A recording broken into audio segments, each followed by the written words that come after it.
있을 때라도 주 예수께 아뢰라. 주 예수 앞에 아뢰어라. 주 우리의 친구니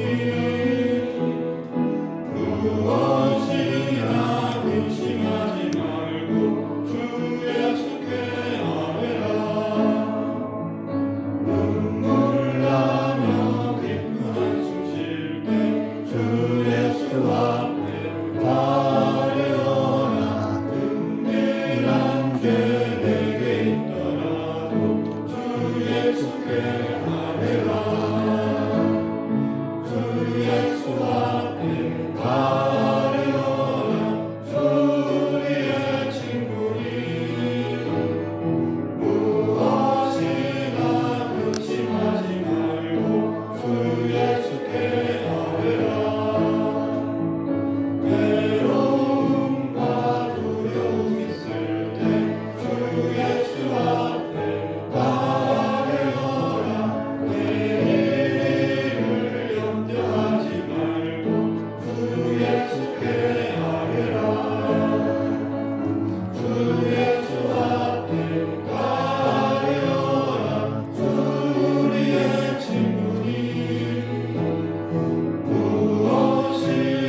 창조주를 믿습니다. 나는 그의 유일하신 아들 우리 주 예수 그리스도를 믿습니다.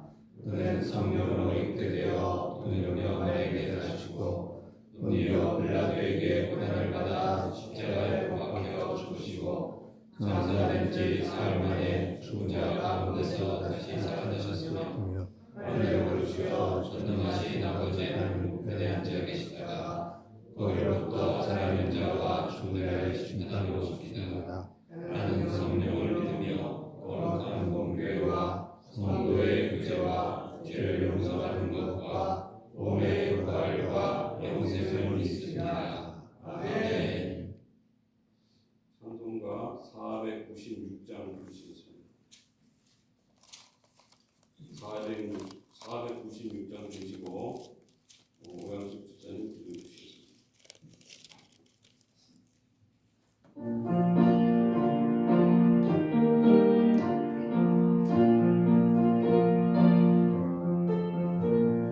새벽부터 우리 사랑으로서 저녁까지 시를 그려봅시다. 열매 차차이고 곡식 거둘 때에 기쁨으로 단을 거두리로다. 거두리로다. 거두리로다. 기쁨으로 단을 거두리로다. 거두리로다. 거두리로다. 기쁨으로 단을 거두리로다. 비가 오는 곳과 바람 부는 곳을 별 내지 말고 그려봅시다.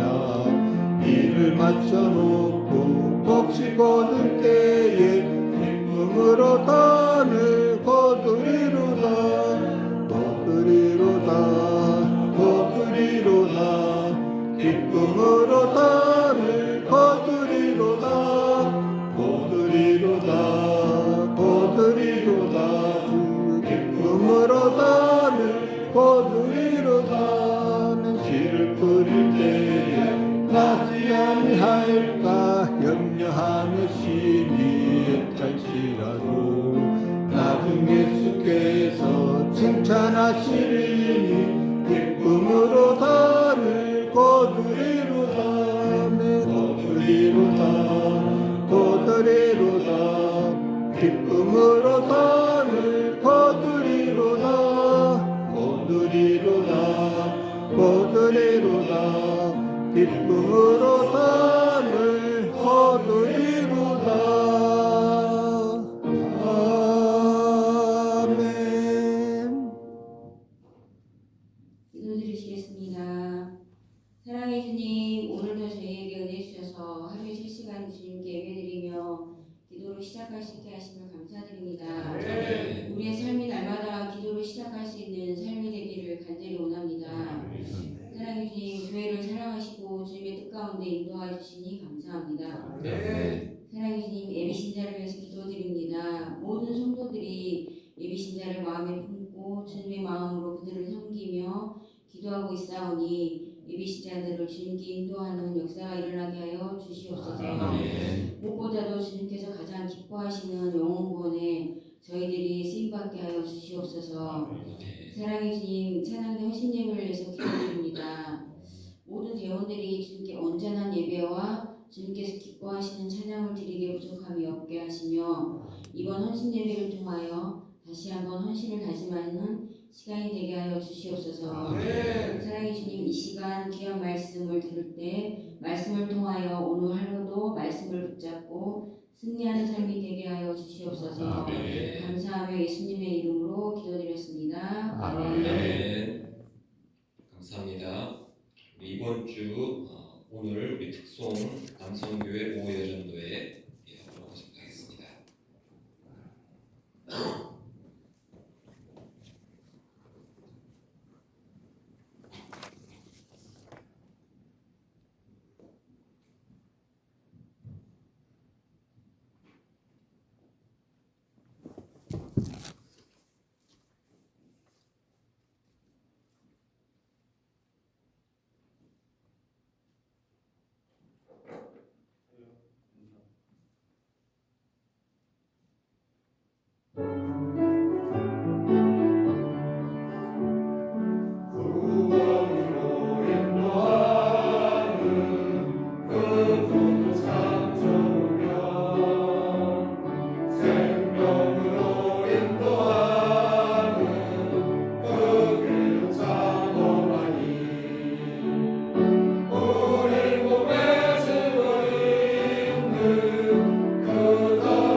말씀 요한 3서 1장 2절 말씀입니다. 요한 3서 1장 2절 말씀 우리 함께 5번 읽도록 하겠습니다. 사랑하는 자여 내 영혼이 잘됨 같이 내가 범사에 잘되고 강건하기를 내가 간구하노라. 사랑하는 자여 내 영혼이 잘됨 같이 내가 범사에 잘되고 강건하기를 내가 간구하노라. 사랑하는 자여 내 영혼이 잘됨 같이 내가 범사에 잘되고 강건하기를 내가 간구하노라. 사랑하는 자여 내 영혼이 잘됨 같이 내가 범사에 잘되고 강건하기를 내가 간구하노라. 사랑하는 자여 내 영혼이 잘됨 같이 내가 범사에 잘되고 강건하기를 내가 간구하노라. 아멘. 네, 오늘 우리 함께 볼 말씀입니다. 베드로후서 3장 14절에서 18절까지의 말씀 우리 함께 보도록 하겠습니다. 베드로후서 3장 14절에서 18절까지의 말씀입니다. 베드로후서 3장 14절에서 18절까지 말씀을 교독하도록 하겠습니다. 그러므로 사랑하는 자들아 너희가 이것을 바라보나니 주 앞에서 점도 없고 흠도 없이 평강 가운데서 나타나기를 힘쓰라. 또 우리 주의 오래 참으심이 오늘 때주력이라. 우리가 사랑하는 존재 바울도 그 받은 지혜대로 너에게 같이 썼고 또 그 모든 편지에도 이런 일에 관하여 말하였을 때 그 중에 알기 어려운 것이 더러 있으니 무식한 자들과 굳세지 못한 자들이 다른 성경과 같이 그것도 억지로 풀다가 스스로 멸망에 이르느니라. 그러므로 사랑하는 자들아 너희가 이것을 말하는즉 무법한 자들의 유혹에 비하여 너희가 굳센 대로 떨어질까 삼가라. 함께 읽겠습니다. 그리고 구주의 그리스도의 은혜와 그를 아는 지식에서 자라가라. 영광이 이제와 영원한 날까지 그에게 있을지어다. 아멘. 오늘 우리가 함께 읽은 본문은 주님의 오심을 준비하며 거룩한 자로 힘쓸 것과 주님을 아는 지식을 굳건히 할 것을 전하고 있습니다.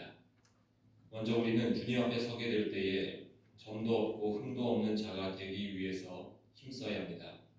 성도인 우리는 하나님 나라 새 하늘과 새 땅에서 살아가게 됩니다. 그곳은 완벽한 거룩과 온전함이 있는 곳으로 당연히 그곳에 살아갈 우리 역시 그 거룩과 온전함을 가져야 합니다.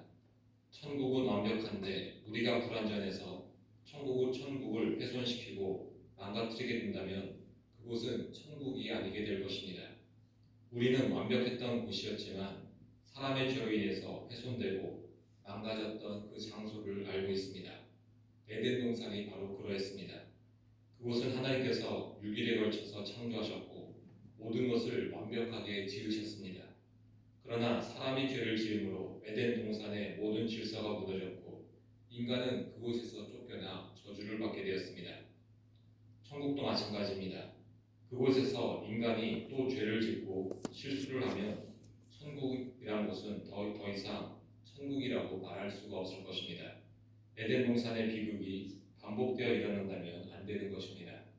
하나님께서도 이런 것을 아셨기에 천국에서 살게 될 성도들의 거룩함을 우리들에게 맡기지 않으셨습니다. 우리가 노력하고 땀 흘려서 거룩하게 되라고 말하지 않으신 것입니다. 하나님께서는 아들 예수님을 이 땅에 보내셨고 십자가에서 죽게 하심으로 우리의 죄를 용서하셨을 뿐 아니라 우리 안에 거룩의 영을 주셔서 우리를 완벽한 거룩한 존재로서 새롭게 태어나게 하신 것입니다. 그래서 천국에서 살아가게 될 우리는 완전한 거룩과 온전함을 소유한 자가 되었습니다. 에덴 동산 때처럼 다시 타락할 위험이 없도록 완전히 새로운 존재로 우리를 만드신 것입니다. 문제는 천국 가기 전에 이 땅에서의 삶입니다. 이 땅에서 성도는 완벽한 거룩과 온전함을 행하지 못합니다. 우리는 실수도 하고 때로는 죄를 지을 때도 있습니다. 노골적인 죄를 짓지 않다 하더라도 순간적으로 생기는 분노, 근심 걱정, 원망 같은 마음은 우리가 잘 조절을 할 수가 없습니다. 물론 주님은 이러한 죄를 이미 다 용서하셨기에 우리를 더 이상 죄인으로 여기지 않습니다. 그래서 어떤 이단들은 죄를 지어도 괜찮다는 듯이 가르치기도 합니다. 그러나 성경은 죄가 용서받았으니 마음대로 살아라라고 우리에게 가르치지 않습니다. 거룩한 자가 되었으니 거룩하게 사는 것이 마땅하다라고 가르칩니다.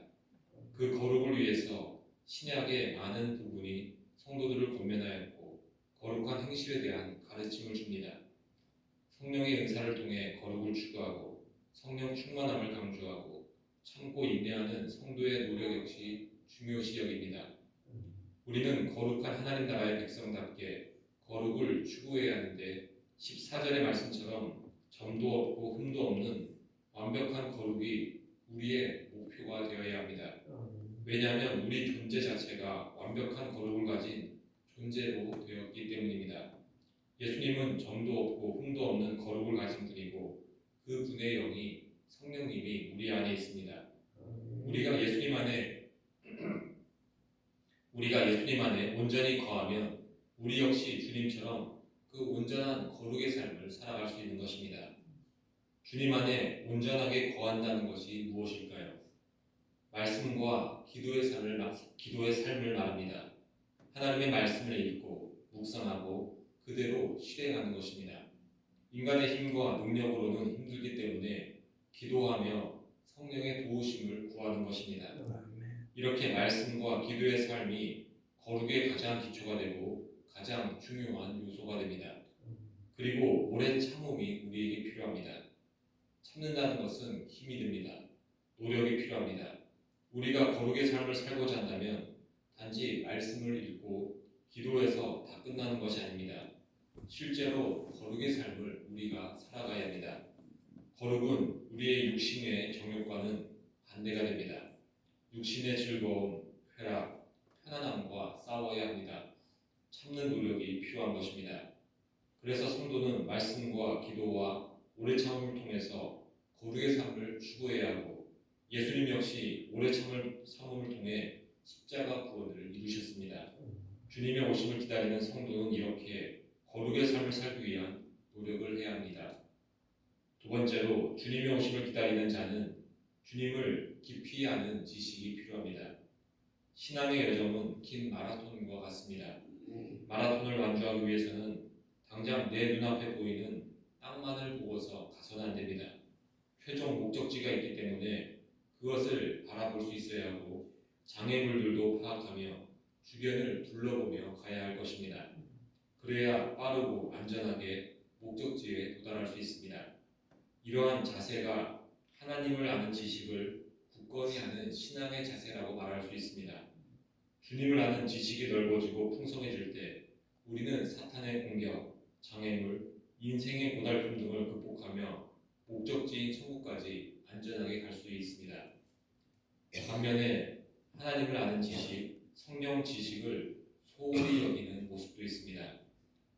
제가 중고등학생 시절에는 사실 말씀보다는 찬양의 시간이나 기도의 시간이 더 좋았습니다. 찬양 속에서 감동과 감격을 누리는 은혜를 누렸고 기도 속에서는 하나님의 살아계심을 느낄 수 있는 신비함 같은 것이 있었기 때문입니다. 반면에 말씀의 시간은 재미가 없고 지루하게 여겨졌습니다. 아는 말씀, 했던 이야기를 또 듣는 것 같다라는 생각을 했습니다. 그런데 대학생이 되고 나서 여러 가지 어려운 일에 부딪히자 말씀에 대한 지식 없음으로 신앙이 흔들리는 일들이 생기게 되었습니다. 말씀에 대한 분명한 지식이 있었다면 여러 가지 어려운 상황에서도 흔들리지 않을 수 있고 무엇을 해야 하는지 알았을 것입니다. 그러나 지식의 부족으로 인해서 혼란과 불안의 시간을 보내야 했습니다. 당연히 이러한 흔들림은 찬양 속에서 감격을 사라지게 하였고 하나님을 찾는 기도의 시간이 줄어들게 되었습니다. 말씀의 지식이 없다면 결국에는 다른 모든 신앙의 행위들이 흔들릴 수밖에 없는 것입니다. 반면에 신앙을 하고 말씀에 대한 지식을 조금씩 쌓기 시작하면서 여러 가지 유익을 누리게 되었습니다. 가장 먼저는 말씀의 은혜가 무엇인지를 깨닫게 됩니다. 성경이 전하고자 하는 바가 무엇인지 알게 되었고 깨닫게 된 것입니다. 분명한 목적지를 알게 되고 그 목적지를 어떻게 가야 하는지도 알게 된 것입니다. 이단들이 왜 멸망하겠습니까? 그들은 기도도 많이 하고 전도도 많이 합니다. 그들도 방언 기도하고 성경 공부도 열심히 합니다. 그런데 왜 그들이 결국에는 멸망하게 될까요? 그들에게는 바른 지식이 없기 때문입니다. 성경을 잘못 해석했기 때문에 그들이 하는 기도, 노력, 열정, 열심이 다 무의미한 것입니다. 오히려 잘못된 이단 지식이 그런 행위를 더 강하고 굳어져 버리게 하는 악순환을 만들어 버립니다. 특히 종말에 대한 내용을 우리는 더욱더 주의를 기울여야 합니다. 베드로 사도는 16절에서 무식한 자들과 믿음이 굳세지 못한 자들이 말씀을 억지로 풀다가 스스로 멸망하게 된다라고 전하고 있습니다. 억지로 푸는 것은 잘 모르는 것을 이리저리 끼워 맞추어서 그럴듯하게 해석하는 것을 말합니다. 성경은 하나님의 지혜와 지식을 통해 쓰여졌습니다. 성경을 유한한 존재인 우리가 다 이해하는 것은 불가능합니다. 수많은 사람들이 성경을 연구하였고 수천만 건의 논문과 셀 수 없는 많은 설교문이 있다 하더라도 여전히 성경은 신비롭고 우리가 알지 못하는 비밀이 담겨져 있습니다. 주님께서 열어주셔야 그 모든 것을 우리가 깨달아 알게 되는 것입니다. 우리는 모르는 부분을 억지로 알려고 이리저리 고민하는 것보다는 이미 알고 있는 말씀대로 살아가는 것이 더 중요함을 알아야 합니다. 이미 알고 있는 말씀대로 사는 것조차 사실 쉽지가 않습니다. 알고 있는 대로만 행하여도 주님은 크게 기뻐하실 것입니다. 주님은 우리의 구원에 관한 내용을 아주 쉽게 알려주셨기 때문에 성경에 모르는 부분이 혹시 있다 하더라도 우리의 구원이 취소되는 일들은 없을 것입니다. 그러나 이단들은 다르게 가르칩니다. 성경을 다 알아야 하고 우리만 그 모든 비밀을 알고 있다라고 말합니다. 그 비밀을 가르쳐주는 자가 이만희 같은 교주라고 말하고 그런 사람을 추앙합니다. 이런 식으로 우리만 옳다 하는 것은 신천지나 하나님의 교회, 구원파 같은 이단들이 주장하는 것들입니다. 이런 알려진 이단이 아니더라도 자기네만 옳은 진리를 말한다고 하는 곳이 있다면 그곳은 잘못된 곳일 가능성이 큽니다. 반대로 정통 기독교는 솔직히 모르는 것에 대해서 인정을 하는 편입니다. 논란이 있는 부분도 있고 연구 중인 부분도 있고 의견이 분분하기도 한 그런 부분이 있기 때문에 우리가 잘 모르는 부분에 대해서는 솔직한 편이라고 말할 수 있습니다. 물론 이렇게 잘 모르거나 논란이 있는 것은 몇 개의 구절밖에 되지 않습니다. 재림에 관한 것이나 요한계시록 정도에서 몇 가지 정리되지 않은 부분들이 있기에 그런 부분에 대해서 겸손하게 잘 모른다라고 말하는 것이며 이것은 절대로 부끄러운 일이 아닙니다. 오히려 이런 자세를 분별력이라고 말할 수 있습니다. 주님의 수제자였던 베드로마저 사도 바울의 가르침 중에는 알기 어려운 부분들이 있다라고 인정을 합니다. 베드로가 무식한 것이 아니라 그는 분별력이 있게 말씀을 바라보고 있는 것입니다. 최근에 인터넷, 유튜브를 통해 온갖 설교와 성경 공부가 난무하고 있습니다. 그 안에는 자기들끼리 싸우는 내용도 많습니다. 이것이 옳다, 저것이 옳다라고 서로 공격하려 하고 가르치려 하고 자신의 정당성을 드러내려 하고 지식 많음을 자랑하는 것입니다. 저는 이런 모습보다는 예수님이 구원자이시다라는 이 간단한 진리를 가지고 전도하고 섬기고 희생하고 감사하는 것이 그렇게 사는 것이 더 값진 신앙의 삶이라고 여겨집니다. 평생 잘 모르는 것을 가지고 고민하고 공부하다가 끝나는 것보다는 이미 잘 알고 있는 진리, 분명한 복음을 내가 누리고 전하는 것이 더 분별력이 있는 성도의 모습이 될 것입니다. 주님의 오심이 가까워지고 있는 이때에 우리가 알고 있는 그 말씀의 가르침대로 거룩을 추구하고 사랑을 실천하고 행하며 살아갈 수 있는 우리 모두가 되기를 소망합니다. 아멘. 함께 기도하겠습니다. 하나님 아버지 감사합니다. 우리를 예수님처럼 흠없고 거룩한 존재로 만들어주심에 감사드립니다. 이제 우리가 내 자신이 어떤 존재인지를 다시 한번 확인하며 이 거룩의 삶을 매일매일 살아갈 수 있는 은혜 허락하여 주옵소서. 또한 우리 가운데 주님께서 분별함을 주셔서 우리가 분명히 알고 있는 그 복음의 말씀을 가지고 실천하며 살아가는 우리 모두 되게 인도하여 주옵소서. 주님의 은혜에 감사해서 이승우 이정자 권사님, 이상민 김보미 하주 지휘과정, 구자인 부담이, 신동현 신율, 홍석호 박현아 집사님, 최수열 시온 수아 주님께 1,000번째 드립니다. 예물 드린 손길과 기도하는 영혼들, 이 시간 다시 한번 주님의 그 거룩하심을 바라보며 거룩의 삶을 살아갈 수 있는 힘과 능력을 구하는 그런 기도의 시간 되게 하시고 그 능력을 받는 시간 되게 인도하여 주옵소서. 아멘. 이 모든 것 예수님 이름으로 기도합니다. 아멘. 아멘. 하늘에 계신 우리 아버지의 이름을 거룩하게 하시며 아버지의 나라가 오게 하시며 아버지의 뜻이 하늘에서와 같이 땅에서도 이루어지게 하소서. 오늘 우리에게 일용할 양식을 주시고 우리가 우리에게 잘못한 사람을 용서하여 준 것 같이 우리를 용서하여 주시고 우리를 시험에 빠지지 않게 하시고 악에서 구하소서. 나라와 권능과 영광이 영원히 아버지의 것입니다. 아멘. 이 시간 우리 함께 기도할 때에 우리가 품고 기도하고 있는 우리 예비 신자들 위해서 계속해서 기도하겠습니다. 나라와 민족을 위해서 또 새롭게 선출된 우리 정치적 지도자들 위해서 기도하겠습니다. 또 우리 몸이 아픈 환우분들 위해서 이번 주 우리 헌신 예배들 예루살렘 찬양대 위해서도 함께 기도하는 시간 갖도록 하겠습니다. 우리 주여 한번 외치고 다 함께 기도하겠습니다. 주여